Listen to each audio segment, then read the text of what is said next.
My name's Brian Chambers, and I was born and reared in Annaleong, and I've been fishing ever since I left school. Gathering whelks was a term used for gathering periwinkles off the beach. It was a common thing used by more so my grandparents and women. It was used to supplement incomes, and also they were widely eaten, very popular. But they were always gathered along the rocks and rock pools along the beach at low water. So it was hard graft, hard work, but very, very welcome, very necessity to supplement incomes, especially also for fishermen. Maybe later on in the year when the weather was bad, it was a great bonus to incomes. The crib and cleat was a long bar of metal of some sort with a hook on the end of it, and lots and lots of families had them. Not even just people associated with fishing, but anywhere along the coast or in the wee villages or whatnot. But it was used to go down to the shore at low water to catch cribbins, which would have been very popular and plentiful along the shore. And when the tide went out, the crabs were exposed at low water, but they were always backed into the crevices and corners and cracks and rocks and in under boulders, and you were unable to reach them with your arm. So you sort of hooked and poked and put your crib and cleat in and caught the crab or hooked the crab's claw, or the crab many a time grabbed the cleat in bad temper, and then you cleat them out or weaked them out, and you did that 8 or 9 or 10 or a dozen times, and you're away home with a feed of cribbins.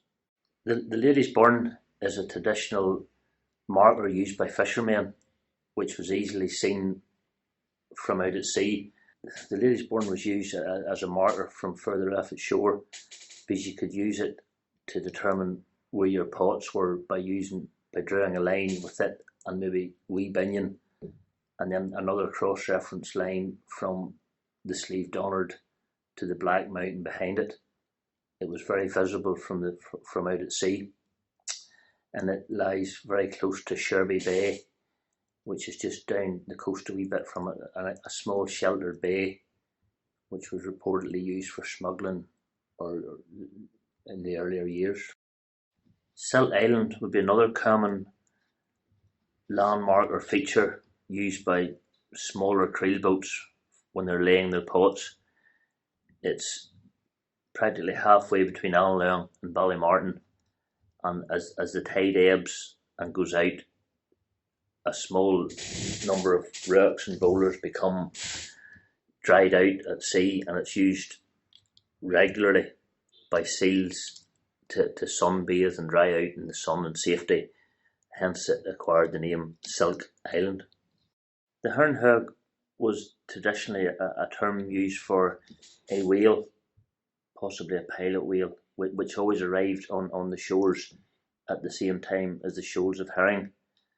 The whale followed the herring and fed on the herring, so it was a surefire indication that the herring were on the shore, so the local men knew it was time to start chasing the herring, and it was a surefire indication of where to start looking for the herring, as they could see the hernhog from the shore, and then whenever they were out in their boats.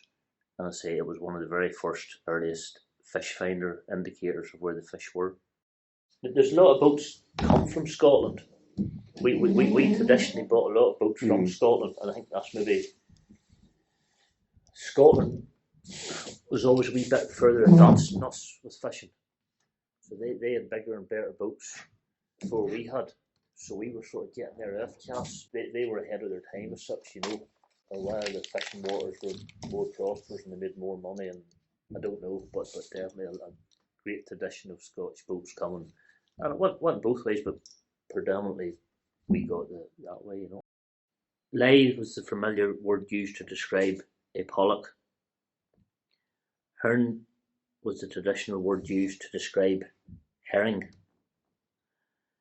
Cowlarn was always used to describe a salmon.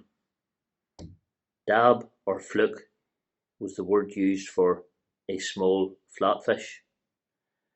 Sculder was the term given to a jellyfish, in particular a red one which would have stung the face off you.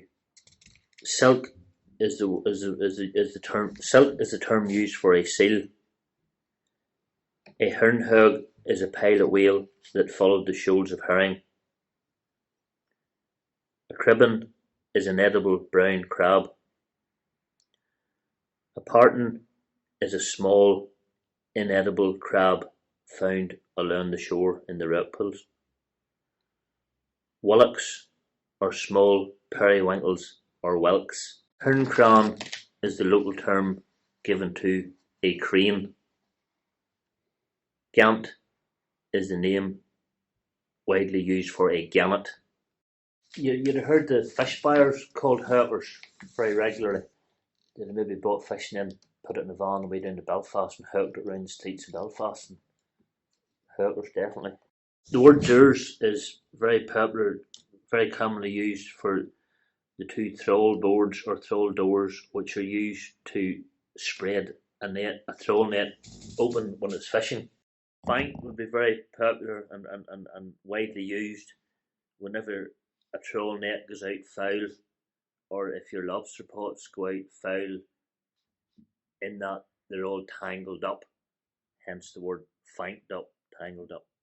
The word rouse and hern, I just when you say about on the shore road, and whenever cousins was there doing hern, when all the hern had been landed, there had been a big chute out the back, and maybe 7 or 8 people down each side of the chute, and they'd tip the hern onto the chute, and then put 2 or 3 bags of salt, and you had to rouse the hern, tumble them through the salt.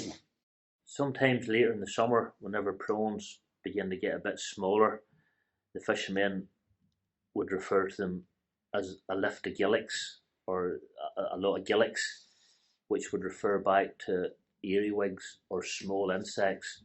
So it's more highlighting how exceptionally small the prawns are. A gadgie was a familiar word used for a person or fisherman from Annaleon.